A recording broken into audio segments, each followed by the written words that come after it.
Hallelujah. ദൈവത്തിൻ്റെ പരിശുദ്ധ നാമം വാഴ്ത്തപ്പെടട്ടെ. ഏവർക്കും ക്രിസ്തുവിൽ സ്നേഹവന്ദനത്തെ വീണ്ടും അറിയിക്കുന്നു. ഗലാത്യ ലേഖനം 3-ാം അധ്യായത്തിന്റെ 13-ാമത്തെ വാക്യത്തിൽ മരത്തിന്മേൽ തൂങ്ങുന്നവനെല്ലാം ശപിക്കപ്പെട്ടവൻ എന്ന് എഴുതിയിരിക്കുന്നത് പോലെ ക്രിസ്തു നമുക്ക് വേണ്ടി ശാപമായി തീർന്നു. ന്യായപ്രമാണത്തിന്റെ ശാപത്തിൽ നിന്ന് നമ്മെ വിലയ്ക്ക് വാങ്ങി. ഇവിടെ നമുക്ക് കാണുവാനായിട്ട് കഴിയുന്നത് ന്യായപ്രമാണത്തിൽ പല പ്രവർത്തികളിൽ കൂടെ ഉള്ളതായ അനുഭവങ്ങളാണ്. എന്നാൽ പൂർണ്ണമായ ഒരു വീണ്ടെടുപ്പ് അതിലൂടെ സാധ്യമായിരുന്നില്ല. എന്നാൽ യേശു കർത്താവ് താൻ കാൽവറിയിൽ നമുക്ക് വേണ്ടി യാഗമായതിലൂടെ നേടിത്തന്ന, അല്ലെങ്കിൽ ജീവപര്യന്തം മരണഭീതിയിലായിരുന്ന നമ്മെ, തടവറയിലായിരുന്ന നമ്മെ ആ ശാപമരണത്തിൽ നിന്ന് ക്രിസ്തുവിലൂടെ വിടുവിച്ച ആ ദിവ്യ സ്നേഹത്തെ കുറിച്ച്, അഥവാ ന്യായപ്രമാണത്തിന്റെ ശാപത്തിൽ നിന്ന്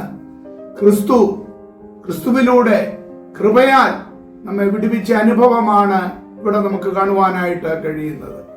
ക്രിസ്തുവിനെ കൃപയാൽ സ്വീകരിക്കുക എന്ന് പറയുമ്പോൾ അവിടെ മറ്റ് ആ കൃപ പിന്നെ അങ്ങ് നടത്തിക്കൊള്ളും, പിന്നെ എങ്ങനെയും ജീവിക്കാം എന്നുള്ളതുമല്ല അവിടെ നാം ഓർത്തിരിക്കേണ്ടത്. ആ കൃപ നമ്മളോട് കാണിച്ചപ്പോൾ തന്നെ അതിൻ്റെ ആഴമേറിയ വേർപാടിലും വിശുദ്ധിയിലും ലോകത്തിൽ നിന്ന് ദൈവജനം വേർപെട്ട് വിശ്വാസ ജീവിതം നയിക്കേണ്ടത് ആവശ്യമാണ്. അഥവാ പിന്നീട് അല്പം കഴിഞ്ഞിട്ട് ഒരു പിന്മാറ്റത്തിലേക്ക് കടന്നു പോകുന്ന അനുഭവമല്ല ഒരുവനിൽ ഉണ്ടായിരിക്കേണ്ടത്. യേശു കർത്താവ് വിതയ്ക്കുവാൻ പോയ വിത്തിന്റെ ഉപമകളിലൂടെ പല സന്ദർഭങ്ങളിലായി ആ വിത്ത് എന്തൊക്കെ ചെയ്തു എന്നതിനെ കുറിച്ച് നമുക്ക് കാണുവാനായിട്ട് കഴിയുന്നുണ്ട്. അതിലൊന്നാണ് പാറസ്ഥലത്ത് വീണതായ വിത്ത്. അത് പെട്ടെന്ന് അങ്ങ് വളർന്നു, എന്നാൽ അധികം വേരില്ലാതിരുന്നത് കൊണ്ട് സൂര്യൻ ഉദിച്ചു വന്നപ്പോൾ അത് കരിഞ്ഞുപോയി എന്നതാണ് നമുക്കവിടെ കാണുവാനായിട്ട് കഴിയുന്നത്. വിത്ത് ആദ്യം അങ്ങ് മുളയ്ക്കും, അഥവാ താല്പര്യത്തോടെ ഏത് പുതിയ ആശയവും പലരും സ്വീകരിക്കുന്ന അനുഭവങ്ങളുണ്ട്. അവർക്ക് ആഴമേറിയ വിശ്വാസത്തിന്റെ വേരുകൾ ഉണ്ടായിരിക്കുകയില്ല. എന്നാൽ ചില പരിശോധനകളും മറ്റുമൊക്കെ കടന്നു വരുമ്പോൾ അവര് തകർന്നു പോകുന്നതാണ് നമുക്ക് കാണുവാൻ കഴിയുന്നത്. താൽക്കാലികമായ ചില പ്രയോജനത്തിനു വേണ്ടി, ചിലപ്പോൾ ഒരു ജോലി കിട്ടുവാൻ, പരീക്ഷ ജയിക്കുവാൻ, വിവാഹം നടക്കുവാൻ, അല്ലെങ്കിൽ ലോകത്തിൽ ചില വിടുതലുകൾ ഉണ്ടാകേണ്ടതിനു വേണ്ടിയൊക്കെയാണ്, ചില പ്രയോജനത്തിന് വേണ്ടി അങ്ങനെയുള്ള അനുഭവങ്ങളിലേക്ക് കടന്നു വരുന്ന അനുഭവമാണ് അവിടെ നമുക്ക് കാണുവാനായിട്ട് കഴിയുന്നത്. ചെലവില്ലാത്ത കൃപ പ്രാപിക്കണം എന്നുള്ളതാണ് പലരുടെയും ലക്ഷ്യം. ചില പ്രശ്നം, പീഡ, ഉപദ്രവങ്ങള് ഇതെല്ലാം കടന്നു വരുമ്പോൾ പിന്മാറിപ്പോകുന്ന അനുഭവങ്ങൾ. 2 തീമോത്തിയോസിന്റെ ലേഖനം 3-ാം അധ്യായത്തിന്റെ 12-ാമത്തെ വാക്യത്തില്, എന്നാൽ ക്രിസ്തുയേശുവിൽ ഭക്തിയോടെ ജീവിക്കുവാൻ മനസ്സുള്ളവർക്കെല്ലാം ഉപദ്രവമുണ്ടാകും എന്ന ദൈവത്തിന്റെ വചനം വളരെ വ്യക്തമായി അവിടെ പറയുകയാണ്. നാം അനേക കഷ്ടങ്ങളിൽ കൂടെ ദൈവരാജ്യത്തിൽ കടക്കേണ്ടതാകുന്നു എന്നും ദൈവത്തിന്റെ വചനം നമ്മെ ഓർമ്മിപ്പിക്കുന്നു. എന്റെ നാമനിമിത്തം എല്ലാവരും നിങ്ങളെ പകയ്ക്കും എന്ന് ക്രിസ്തു തന്നെ അരുളി ചെയ്തിട്ടുണ്ട്. അവർ എന്നെ ഉപദ്രവിച്ചു എങ്കിൽ നിങ്ങളെയും ഉപദ്രവിക്കും. ക്രിസ്തുവിനെ മറ്റു പലതുമായി കൂട്ടി കുഴച്ച് മുൻപോട്ട് പോകുവാനായിട്ടാണ് പലരും ഇഷ്ടപ്പെടുന്നത്. സ്വർഗത്തിലേക്കുള്ള പല വഴികളിൽ ഒന്നല്ല ക്രിസ്തു എന്ന് നാം അറിഞ്ഞിരിക്കേണ്ടത് ആവശ്യമാണ്. അവിടുന്ന് ഒരേ ഒരു വഴി മാത്രമാണ്. അതാണ് യോഹന്നാന്റെ സുവിശേഷം 14:6 വ്യക്തമാക്കുന്നത്. ഒരു സമയത്ത് ഒരാൾക്ക് പല വഴികളിലൂടെ നടക്കുവാനായിട്ട് കഴിയുകയില്ല. ഇന്ന് പലരും പറയാറുണ്ട്, ഞങ്ങൾ ക്രിസ്തുവിനെയും ഞങ്ങളുടെ ആരാധനകളിൽ ഉണ്ട് എന്നൊക്കെ പറഞ്ഞ് അങ്ങനെ സ്വീകരിക്കുന്ന പലരുണ്ട്. അല്ലെങ്കിൽ ഞങ്ങളുടെ വീട്ടില് അല്ലെ ഞങ്ങൾ പോകുന്നിടത്ത് അല്ലെ ഞങ്ങളും ക്രിസ്തുവിന്റെ അടുക്കലും പോകുന്നുണ്ട് ഇത്യാദി കാര്യങ്ങളൊക്കെ പറയുന്ന അനേകരെ നമുക്ക് കാണുവാനായിട്ട് കഴിയും. എന്നാൽ പല വഴികളിൽ ഒന്നല്ല ക്രിസ്തു എന്ന് നാം ഓർത്തിരിക്കേണ്ടത് അത്യാവശ്യമാണ്. ഒരു സമയത്ത് ഒരാൾക്ക് അങ്ങനെ പല വഴികളിലൂടെ സഞ്ചരിക്കുവാൻ കഴിയാത്തതുപോലെ രക്ഷയ്ക്ക് ക്രിസ്തുവിനെയും മറ്റാവശ്യങ്ങൾക്ക് മറ്റ് പലതിനെയും ആശ്രയിക്കാമെന്ന് കരുതുന്നവര് അവർ വിഡ്ഢികളുടെ സ്വർഗത്തിലാണ് എന്നുള്ളതായ കാര്യം മറന്നു പോകരുത്. അപ്പോൾ വലിയൊരു വേർപാട്, ഒരു വിശുദ്ധി, ഇതാണ് ദൈവത്തിന്റെ വചനത്തിലൂടെ ദൈവം നമ്മെ പഠിപ്പിച്ചിരിക്കുന്നത്. കൃപയിലൂടെ അവിടുന്ന് നമ്മളെ വീണ്ടെടുത്തു എന്നുള്ളത് യാഥാർത്ഥ്യമാണ്. ആ കൃപ നമ്മളിലേക്ക് പകർന്നു എന്നത് യാഥാർത്ഥ്യമാണ്. ന്യായപ്രമാണത്തിന്റെ ശാപത്തിൽ നിന്ന് അവിടുന്ന് നമ്മളെ വിടുവിച്ചു.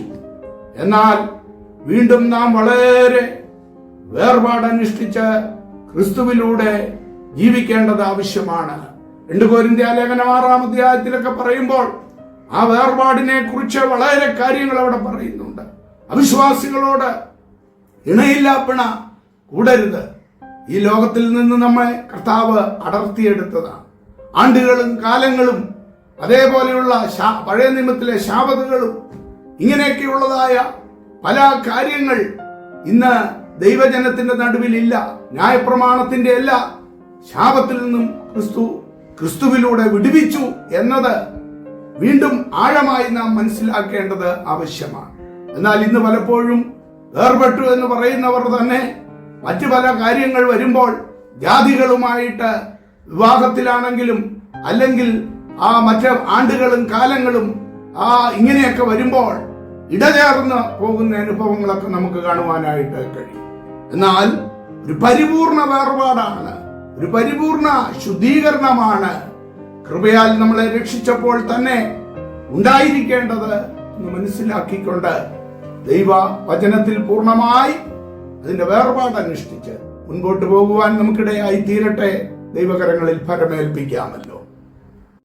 വഴിയും സത്യവും ജീവനും ഞാനാകുന്നു സഹോദരരെ. വഴിയും സത്യവും ജീവനും ഞാനാകുന്നു സഹോദരരെ. എന്നിലൂടല്ലാതാരും പിതാവിൻ ചാരത്തണയുകില്ല. എന്നിൽ പിതാവും അവനിൽ ഞാനും വസിച്ചിടുന്നു. വഴിയും സത്യവും ജീവനും ഞാനാകുന്നു സഹോദരരെ.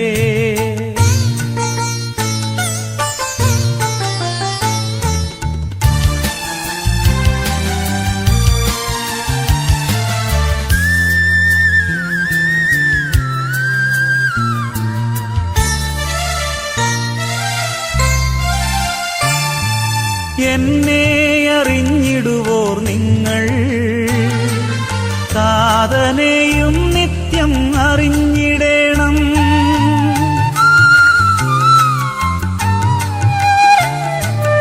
എന്നെ അറിഞ്ഞിടുവോർ നിങ്ങൾ താതനെയും നിത്യം അറിഞ്ഞിടേണം.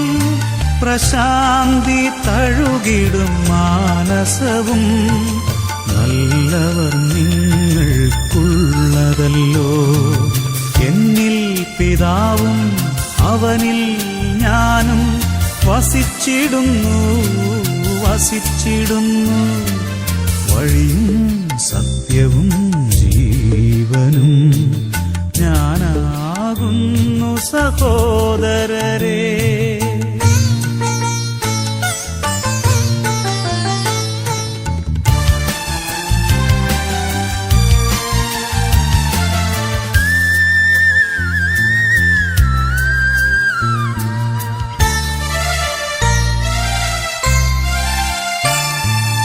അസ്വസ്ഥമായിടേണ്ട ഹൃദയം താതനിൽ നിങ്ങളും വിശ്വസിക്കൂ.